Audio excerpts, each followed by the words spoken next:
Assalamualaikum warahmatullahi wabarakatuh. Kembali lagi bersama saya di Paradigma 45, sahabat Paradigma 45 sebangsa setanah air. Semoga kita semua senantiasa diberikan kesehatan oleh Allah Subhanahu wa taala untuk senantiasa menjaga negara kesatuan Republik Indonesia.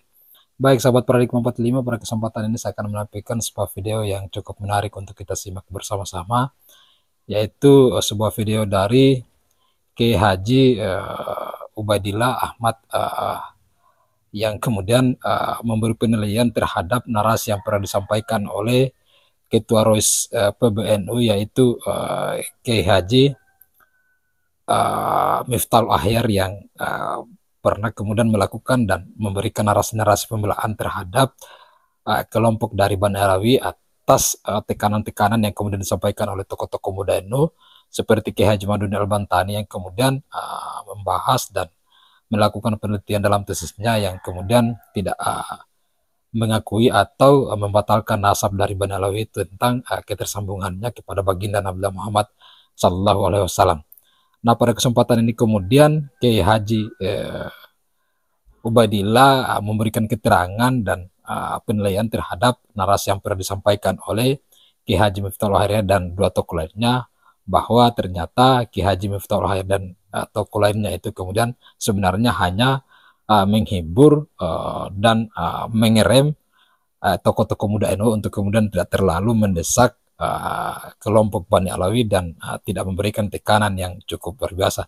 Saya kira ini adalah penilaian yang cukup luar biasa dan cukup menghibur kita, dan ternyata memang bahwa selama ini ketiga tokoh PBNU ini sebagai orang tua di PBNU mungkin memang hanya menghibur atau memberikan hiburan untuk kemudian mengalihkan perhatian dari kelompok Bani Alawi ini untuk tidak terlalu tertekan, dan lagi-lagi bahwa sebagai bentuk mungkin tokoh-tokoh besar NU ini tidak terlalu begitu bagaimana terhadap pembahasan dari nasab Bani Alawi, dan menunjukkan diri bahwa PBNU itu seharusnya memang mengayomi semua tokoh-tokoh agama dan kiai-kiai dari negara kesatuan Republik Indonesia, baik yang dari Yaman maupun yang asli dari Jawa dan Indonesia, seperti itu. Nah, seperti apa kemudian narasi yang disampaikan oleh Kiai Haji Ubaidillah ini? Bagaimana penilaian terhadap apa yang pernah disampaikan oleh Kiai Haji Miftahul Ahyar? Mari langsung saja kita simak dan kita saksikan berikut ini. Assalamualaikum warahmatullahi wabarakatuh. Allah wujud, Muhammad lagi wujud, apa nasira ingsun dan wujud ya sila ya ingsun ing asma'ane Allah. La ilaha illallah Muhammadur Rasulullah. Bishrah li sadri wa yassir li amri wahlul 'uqdatam min lisani yafqahu qawli. Amma ba'd. Ta'ziman wa ikraman saya untuk semuanya. Dalam kesempatan ini saya ingin mengkaji mereka yang berwatak Arab. Secara psikologis berbeda dengan orang Jawa. Orang Arab itu berbeda dengan orang Jawa. Kecenderungan orang Arab, keakuannya itu lebih menonjol. Mereka tidak memahami sebenarnya yang dikatakan Kiai Haji Miftahul Ahyar itu sederhana. Ibarat sebagai orang tua bagi warga nanti, beliau Kiai Haji Miftahul Ahyar sebagai orang tua bagi saya di lingkungan warga Nahdlatul Ulama. Beliau memuji para habaib itu sebenarnya memiliki dua sisi kemanfaatan yang secara substantif bisa kita pahami. Pertama, mengendalikan para kiai muda agar tidak terlalu ngegas di dalam memberikan kritik kepada para habaib atau menyampaikan hasil risetnya yang berhubungan langsung dengan bisa para habaib, yaitu untuk menjadikan simbol kenasaban yang mereka agukan kepada Nabi sebagai sebuah bisa yang mematikan bagi warga masyarakat Jawa atau masyarakat Indonesia. Itu betul-betul dikritik oleh para muda Nahdlatul Ulama. Bahkan masyarakat Nahdlatul Ulama, warga NU, itu biar kritik ini tidak terlalu kencang. Meskipun bisa kenasaban ini sangat membahayakan. Bagaimana anak-anak muda NU atau kiai muda NU ini tidak terlalu kencang dalam merefleksikan pikiran dan kritiknya terhadap bisa yang mematikan, yang betul-betul ingin dijadikan sebagai alat untuk menghakimi wong Jawa nek macam-macam lebih Habib. senjata yang sudah mereka sepakati bersama dari klan Bani Pahlawi sebagai cucu Nabi. Tapi juga bisa dipahami dari sisi lain, yaitu penting untuk para habaib memahami bahwa sikap Miftahul Akhyar itu bisa untuk mengingat, pangeling-eling. Ternyata di tengah deras arus gelombang besar warga NU yang lama memendam, menahan bisa para habaib menghegemoni betul-betul sampai pada bom waktu yang membuat bingung para habaib. Ternyata bisanya sudah ketahuan, bisa pinjaman sebagai sebuah pengakuan yang tidak bisa dipertanggungjawabkan secara akademis dari kajian Aturos, juga tidak bisa dipertanggungjawabkan secara ilmiah dari kajian ilmu pengetahuan modern melalui tes DNA, dan yang bisa mereka tanggungjawabkan dari sisi kajian filologi. Bahkan bisanya itu juga nggak bisa mereka pertanggungjawabkan secara moral, perilaku yang baik, akhlakul kalimah yang mulia, yang mencerminkan nilai-nilai keutamaan yang diajarkan oleh Nabi Mustafa Muhammad SAW. Nggak bisa dibendung lagi masyarakat memahami, nggak bisa menahan lagi.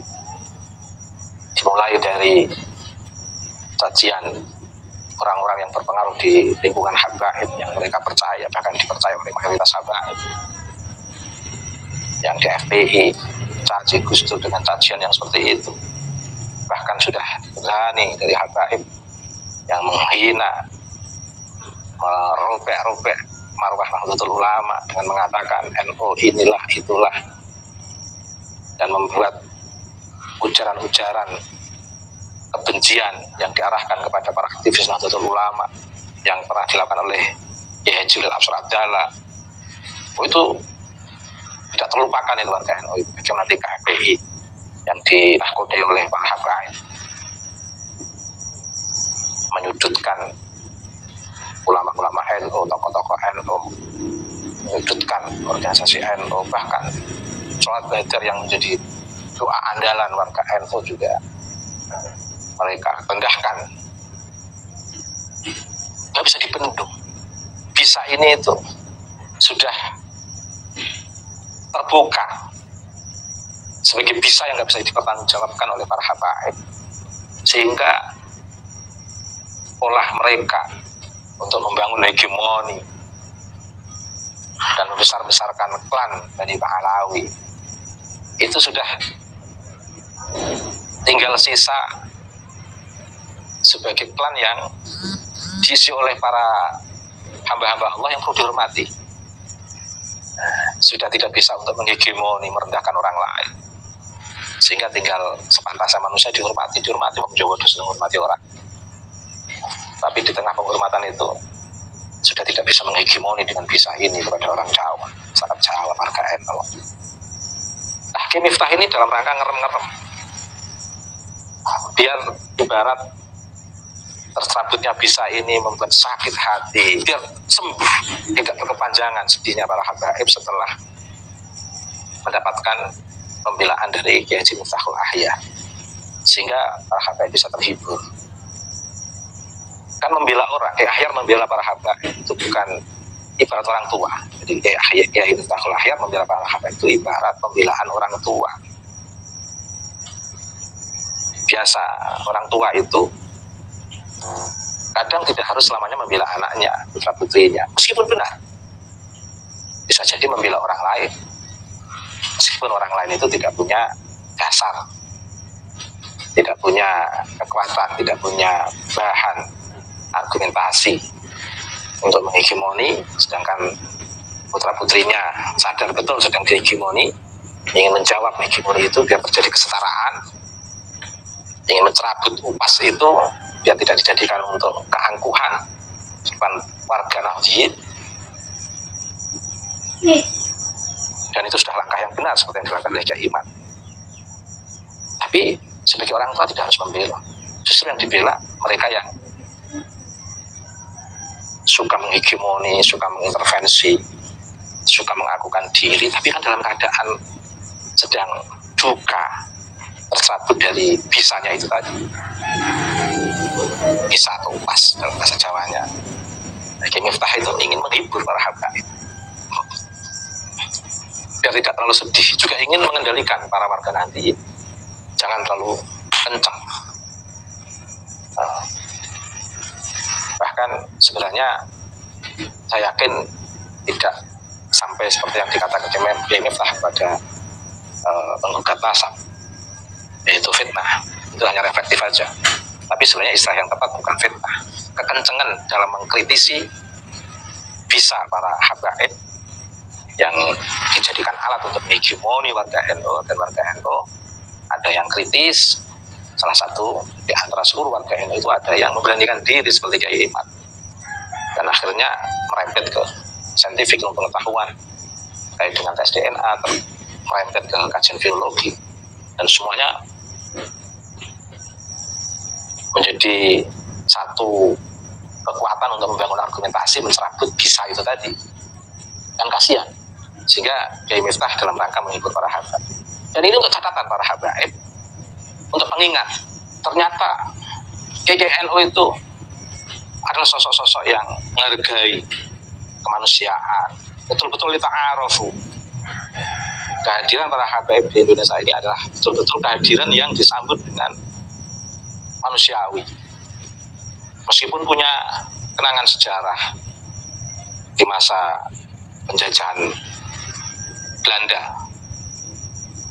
di Nusantara ini, yang di sana ada habaib yang tersengaja dijadikan sebagai alat kolonial untuk menakut-nakuti masyarakat Jawa dan kiai NU. Tapi tetap setelah masalahnya selesai, penjajahan selesai, tetap kita arofu.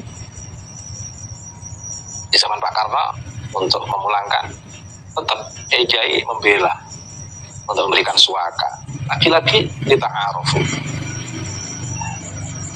Di zaman Gus Dur membela para habaib. Sekarang sudah begitu, Kiai Miftah membela habaib. Apakah ini positif? Positif. Ya, biar habaib ngerti, NU itu dari dulu bela mereka. Apakah nanti kalau sudah reda, habaib mau macam-macam lagi, menggeruduk PBNU, mencaci KKNU, merendahkan gerakan-gerakan anak-anak muda NU? Kalau memang itu menjadi agenda lagi, ya sudah. Untuk pengingat, akhirnya tahu kan para habaib betapa konsistensinya para kiai itu membela habaib. Tapi jangan direndahkan, karena para kiai itu punya anak-anak muda, ya. Para kiai sepuh di NU itu punya warga yang di sana komplek, ada warga yang cerdas, ada warga yang akademisi, ada warga yang serius meneliti, yang alim-alim banyak. Jadi tidak boleh main-main, penghormatan, bahkan perlindungan NU pada habaib itu perlindungan yang memang istiqomah. Jadi untuk mengingat para habaib, ya itulah NU sebagai organisasi yang kalian caci, organisasi yang kalian rendahkan, sebagai organisasi yang kalian sudutkan, tapi masih membela. Terbukti Haji Miftahul Ahyar membuktikan itu lagi, membela para habaib untuk mengingat, apa yang biar ingat dan nggak ngomong sembarangan. Nah, yang ngomong sembarangan ketua Robiqohnya lagi mewakili seluruh habaib di Indonesia, ngomong yang ngawur, gimana ini? Ya. Karena real secara keilmuan, secara ilmiah, kajian filologi, nggak bisa menjawab. Nah gini ini Bu, ya jangan dijawab dengan framing-framing yang nggak benar. Ya, yang paling enak justru malah syukur salamah. Lah wis ra iso jawab, masih pengen sebagai orang yang akan bisa menghegemoni. Udah tahu lemah, sudah tahu nggak punya argumentasi, data, kisah itu sudah nggak bisa dipertanggungjawabkan di muka warga nanti. secara kajian aturos, kajian ilmiah maupun kajian ilmiah dalam konteks saintifik modern, tes DNA maupun dalam konteks biologi, bisa itu tidak bisa dipertanggungjawabkan. Masih mengucapkan framing-framing yang memancing-mancing terus. Jadi malah bikin malu. Tidak hanya itu, tidak hanya Kiai Miftah, Zulfa Mustafa juga banyak syairnya untuk para habaib. Itu juga dalam rangka menghibur, biar para habaib tidak terlalu sedih-sedih amat karena tercerabut dari bisa yang sudah tidak bisa dipertanggungjawabkan di hadapan Hasanah Aturos warga NU yang dibongkar oleh Kiai Imaduddin Osman Al-Bantani. Bisa itu sudah bisa dipertanggungjawabkan secara ilmiah dalam kajian filologi. Makanya Kiai Zulfa Mustafa itu menghibur, biar terhibur para habaib. Ini juga untuk catatan, untuk pengingat. Oh iya, PKNU ternyata juga masih ada yang concern, sayang dengan para habaib, menghargai habaib. Tidak hanya itu juga, Kiai Kang Kepor Fahru Razi juga serius itu membela para habaib.